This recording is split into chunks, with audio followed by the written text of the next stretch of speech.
She once danced through marble halls. Now it's just dust and silence. These weren't just homes. They were palaces built for royalty and heels. But one by one, they were abandoned, demolished, or left to rot. So what made these stars walk away from their castles in the clouds? Elizabeth Taylor, the violet sanctuary that almost vanished after divorcing Richard Burton for the second time. Elizabeth Taylor sought peace, and she found it in a Bel Air mansion dripping with elegance, with gardens inspired by the English countryside and interiors shaded in lavender to match her iconic violet eyes. The estate was her retreat from the chaos of fame. Priceless art hung on the walls, including a Van Gogh that once anchored her living room. This wasn't just a house, it was her sanctuary, filled with koi ponds, family photos, and a sense of calm the tabloids could never touch. But after her passing in 2011, that peace was threatened. A developer bought the home with plans to demolish it, igniting outrage among fans and preservationists.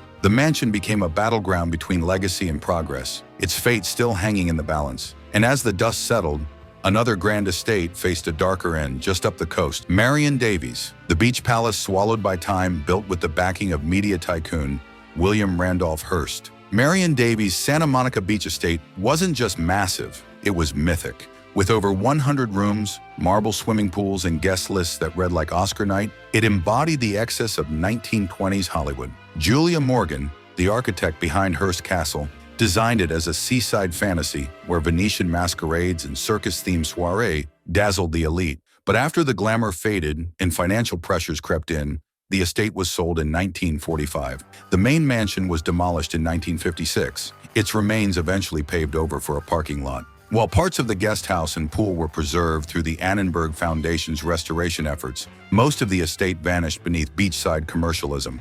The echoes of Chaplin, Garbo, and Gable were silenced. But the next estate didn't fade into the sand. It became a symbol of Hollywood tragedy itself. Marilyn Monroe, a dream home turned haunting memory. It was the only home Marilyn Monroe ever bought for herself, a modest Spanish-style hideaway in Brentwood.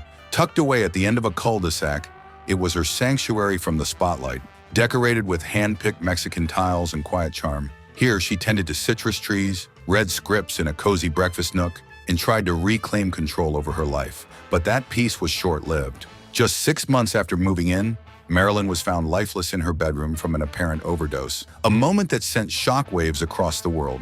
The house became both shrine and scar. Over the years, it changed hands repeatedly. In 2023, when new owners planned to tear it down, fans erupted in protest. The city stepped in, designating it a historic cultural monument. Monroe's home was saved for now, but another iconic mansion wasn't so lucky when new owners claimed something darker was hiding inside. Pickfair. The palace that power couldn't protect. Pickfair wasn't just a home. It was Hollywood's original Camelot. Built by Mary Pickford and Douglas Fairbanks, this Beverly Hills estate was a 15-acre symbol of stardom, luxury, and ambition. With copper roofs, parquet floors, and 18th-century European antiques, the mansion welcomed royalty, presidents, and legends like Einstein and Amelia Earhart. Invitations to Pickfair were gold, its parties, the stuff of legend. But after the couple's divorce in 1936, the estate's luster began to fade. Mary lived there until her death, increasingly reclusive behind its grand walls. Then, in a move that stunned the industry, the mansion was sold to Pia Zadora and her husband in 1988. Their reason for demolishing it? Termite damage and ghosts. Fans were outraged. One of Hollywood's most historic homes was leveled for a modern build. And while Pickfair's bones were gone, its story became a cautionary tale. As another iconic hotel soon met a similar fate, the Garden of Allah, Hollywood's Bohemian Eden, erased before it became a legend, it was simply Alla Nazimova's estate. But in 1927, the silent film icon turned her Sunset Boulevard mansion into the Garden of Allah Hotel, a lush, Spanish-style retreat where writers, actors, and dreamers collided. The swimming pool, shaped like the Black Sea, reflected her Russian roots. F. Scott Fitzgerald wrote here. Dorothy Parker drank here. Bogart, Garbo, and Hemingway wandered its gardens in moments that blurred the line between genius and chaos. It wasn't polished glamour, it was raw, rebellious, alive. But by the 1950s, the magic wore thin. The rise of luxury hotels and changing tastes drained its clientele. In 1959, it was bulldozed for a bank, not a shrine, not a museum, a bank. The creative soul of old Hollywood was paved over without ceremony. But the next home on our list wasn't demolished quietly. It came down with fans fighting every inch of the way. Gloria Swanson, the Queen's estate that disappeared in silence. At the height of her fame, Gloria Swanson lived like silent film royalty, and her Sunset Boulevard estate reflected every ounce of that status. With arched doorways, marble floors, and a lavish solarium, the home became her personal stage, hosting spiritual gatherings and Hollywood elite alike. But behind the velvet curtains, turmoil brewed. Swanson's finances wavered, her career shifted, and whispers of odd rituals and ghostly sightings surrounded the estate. As her fame dimmed, she quietly walked away from the house that once mirrored her power. It sat vacant for years, decaying under the weight of its own myths. Neighbors whispered. Developers hesitated. Eventually, the mansion was sold off in fragments, some parts demolished, others repurposed. No plaque, no tribute, just fading memories of a star who once ruled the screen. But our next story, it's about a home tied to tragedy so eerie, some believe it was cursed from the very beginning. Betty White, a home full of laughter, and a goodbye to quiet. For over 50 years, Betty White's Brentwood home was more than just real estate. It was a haven of warmth, wit, and wagging tales. She shared it with her husband, Alan Ludden, until his passing, and stayed on surrounded by pets, cozy floral furniture, and decades of joyful memories. The garden was her sanctuary, filled with dogs, cats, and even a parrot named Alvin. After Betty's death in 2021, at the age of 99, fans hoped the house would become a tribute, something permanent like her legacy. But in 2022, the new owners tore it down. Gone. No public memorial, no preservation.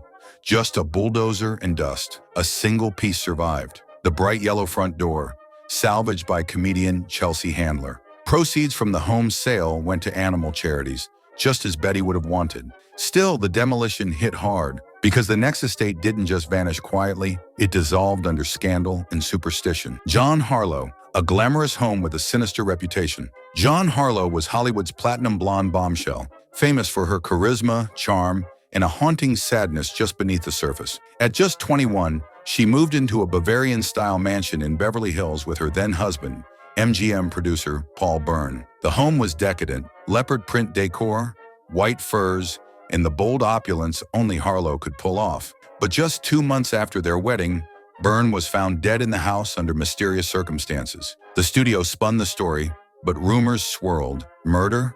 Suicide? A cover-up? Harlow stayed for a while, but could never escape the home's dark energy. She died just 4 years later at age 26, under equally murky circumstances. Owners changed, but the mansion's chilling legacy remained. Locals claimed it was cursed. After years of eerie incidents and unshakable unease, the estate was finally demolished. But not all stars let go. One actress clung to her palace until her final breath. Mae West, the star who refused to leave her palace. While other stars abandoned their mansions to time, Mae West clung to hers like it was part of her soul. She moved into the opulent Ravenswood apartments in the 1930s and never left, not even when developers tried to evict her decades later. West transformed her unit into a velvet-draped lair of glamour and mysticism, complete with leopard rugs, antique mirrors, and rumored seances. She entertained lovers, spiritualists, and Hollywood eccentrics, all while maintaining her fierce independence. Long after the golden age faded, West remained, reportedly refusing to let anyone renovate or disturb her sanctuary. When she passed in 1980, the apartment was sealed and later gutted, losing all traces of its iconic inhabitant. Fans still try to visit the building, searching for echoes of her presence. But the next estate wasn't just lost. It was stripped away by financial desperation, leaving only a void where once lived a cinematic legend. Judy Garland, the comeback castle that crumbled. Judy Garland was no stranger to reinvention, and her Holmby Hills home was meant to be her fresh start. Bought during one of her final career revivals, the estate was as dramatic and lavish as the star herself. Mirror-lined hallways, chandeliers in every room, and a grand piano that echoed her rehearsals late into the night. But behind the scenes, debt loomed. Garland struggled to keep up with mounting bills, and despite the mansion's splendor, it became a symbol of everything slipping away. Friends described wild mood swings, tearful confessions, and late-night parties that spiraled out of control. Eventually, financial pressures forced her to sell. The new owners gutted the home, and soon after, it was razed entirely. Nothing remained. No tour stops, no plaque, Just a flattened patch of land where one of Hollywood's brightest stars once tried, desperately, to reclaim her magic. And with that, only questions remain. Did they leave, or were they erased? These weren't just homes. They were reflections of fame, hope, and heartbreak. Torn down, sold off, or simply left behind, their walls held more than memories. They held legends. And as the last bricks fell, one question lingered in the silence. Did these stars abandon their palaces, or were they forced to?